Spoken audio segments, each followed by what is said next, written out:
Hello, my wonderful viewers, and welcome to another episode of Betty Adams Overanalyzes. Today, we are going to take the long-awaited look at Chapter 69 of Kaiju number 8.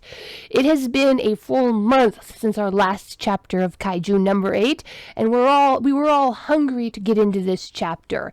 And with everything that's happened in the real world so far, the anime announcement, the fact that in the story we're building up to the first big boss battle, all of this is a perfect, we all knew why Matsumoto wanted to take a month, get the story straightened out.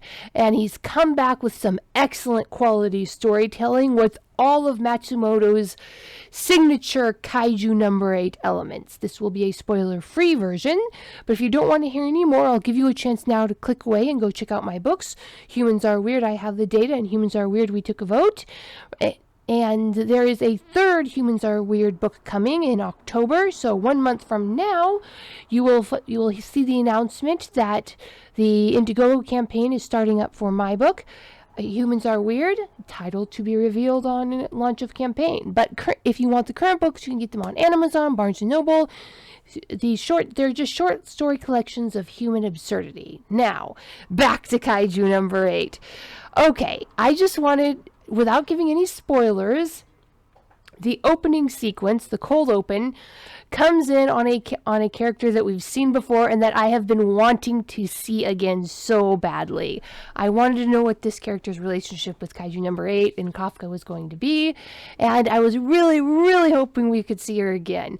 In fact, I'd had several different little headcanons plotted out in my mind of how this character was going to be reintroduced, and I like how it was done. With how it was done, I was 100% happy. I am hoping we get to see more of this character, even though it really is just a side character, but we'll see that. And I just love how the background artist who posts all those videos on YouTube just integrates their logo, that cute koala bear, into everything, including the drawing pad that shows up in the first image. And it's just, I think it's just a bunch of really great little details. I think this has got to be my favorite cold open. The details, if you look on the background of the panels, you see artwork on the walls. I just really, really like this cold open, and it's the cold open alone is getting its own full video. But then Matsumoto lays into I guess you could call this a preparation chapter.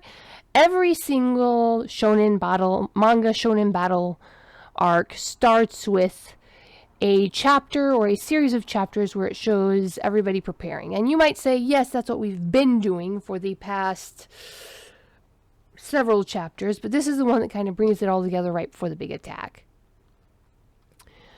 And we get to see some very, very interesting things. And as usual, Matsumoto is, I guess you call it, padding his world building, fleshing out his world building.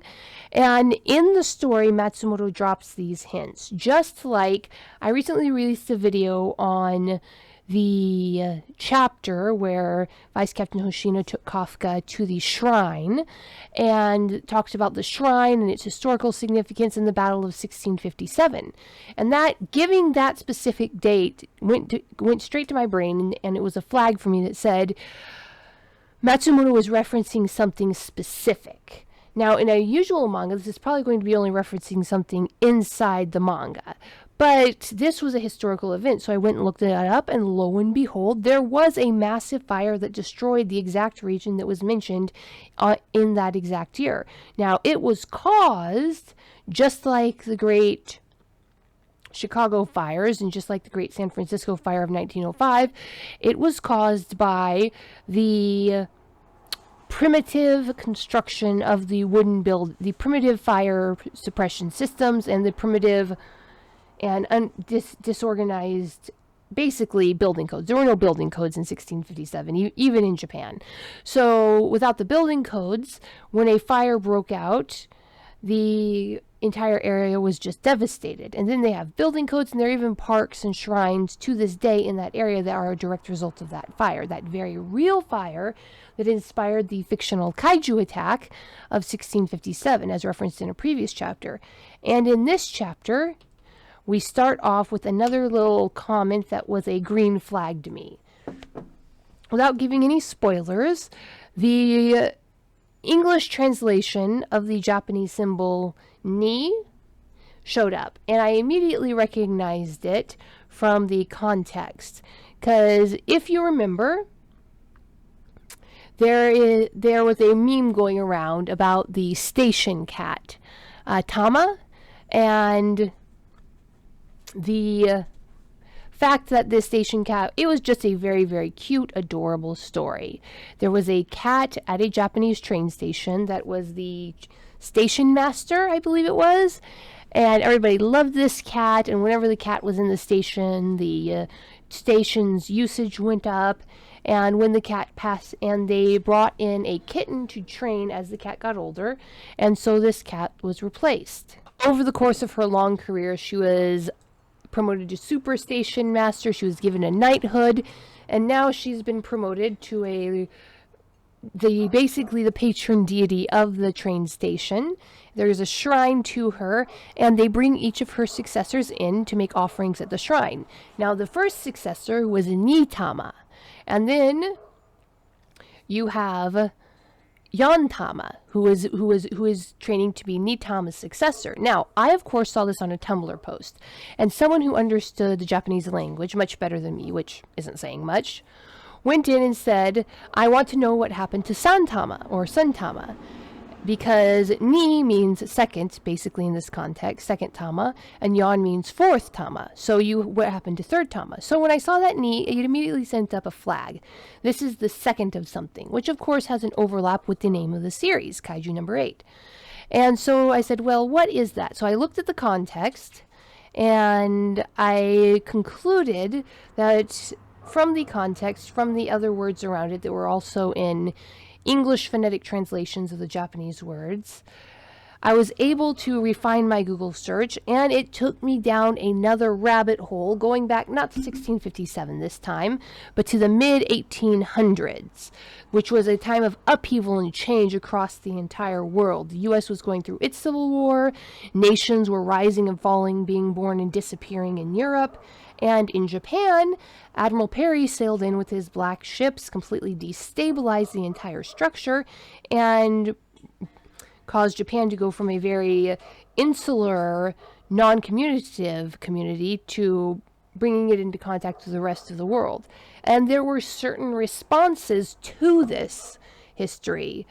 When Admiral Perry's fleet sailed in, it kind of showed the defenselessness of the main Japanese harbors. And so, let's see, who was it? Whoever was in charge of military defenses went in and started building artificial islands. And these islands were numbered. There were 6 of them, and each island is given a number. And given that these islands are defenses put around major bays, protecting from threats that come in from the Pacific Ocean, given that these islands are numbered,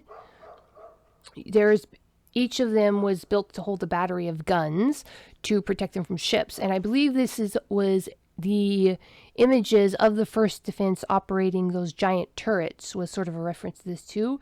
But now I'm probably going to completely mangle this. Dai ni dabai, dai santabai, dai something daibai. Each of these defense platforms, each of these artificial man-made islands, are named and numbered. It basically means gun battery number this, gun battery number that. Now, one of the very first things that attracted me to Kaiju number 8 was the name. It was a very interesting name that told you a massive amount about the series without being one of those simply blatant full sentence title names that you often get in manhwa or other things, like The Time I Was Reincarnated as a Slime Mold, for example. Kaiju number 8 is a different thing. It implies so much about the series. Kaiju number 8, of course, you have a kaiju, and it's been numbered, so there's obviously an organization numbering them. And I believe I did a whole video just on the name and how interesting it was. I definitely did a whole Reddit post on that. But it really did stick out in my brain. Now it makes sense. One of Matsumoto's greatest strengths is that he expands on his world building by taking advantages of things that are known in the real world. These Japanese batteries are these man-made islands are going to be as important, I assume, to the Tokyo conscience as the island of Manhattan is to the American consciousness, or as the island bases that we have on like Hawaii. They're well-known parts of the defense system. They're huge parts of the history and culture, and they're just sort of psychologically etched in people's brains, probably from the time they were school children. And I don't know, but I actually went and visually compared the names of these islands to the title for their series, and it looks to me like there is a visual overlap, like these were written using the same shorthand, the same code, the same abbreviations. I'm thinking that Matsumoto deliberately chose to make Kaiju number 8 visually and probably auditorily a reference to the names of these batteries, these coastal defenses for Japan from threats that come from the Pacific. And I just thought that was brilliant and definitely something that needed to be mentioned. Again, it's going to totally get its own video, but that does answer some questions I had going about the name and about the inspiration.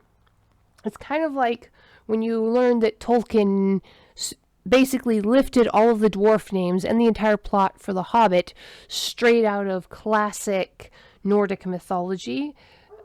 Seriously, if you go and you find the names of the dwarves listed in Nordic mythology, Tolkien just lifted that whole scale. And it doesn't make The Lord of the Rings or The Hobbit any lesser as a work of fiction, but you're like, Tolkien, I see what you did there.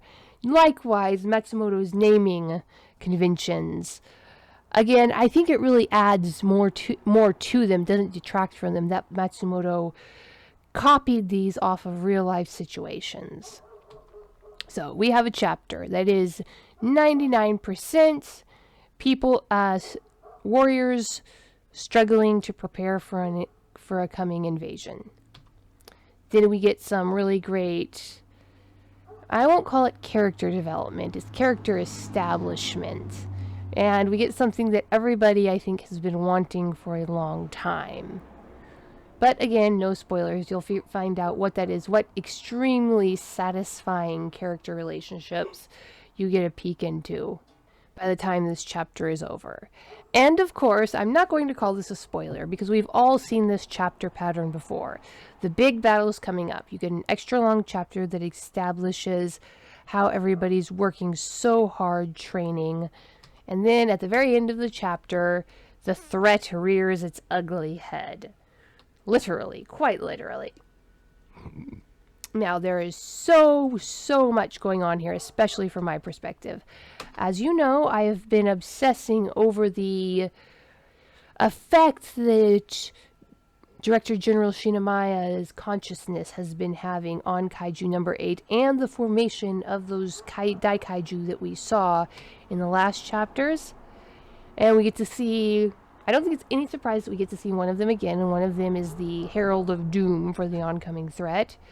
But the appearance that it first shows up in, even though this is my favorite obsession, I completely missed it and did not notice it until I accidentally glanced on a comment about it in the Reddit discussion thread for the chapter, because the first appearance is very, very telling from the perspective of my particular obsession.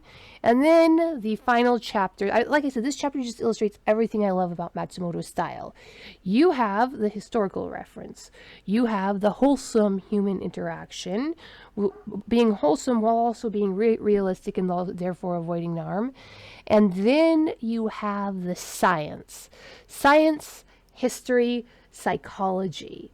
The three great horsemen of the arts, and science, humanities, arts. And when you're looking here at this last page, The visual imagery, the good science, the overlaying themes one upon the other. Just excellent. Anyway, so that was my spoiler-free review of Chapter 69 of Kaiju number 8. One thing that does strike me, one last comment, I don't know where the next chapter is going.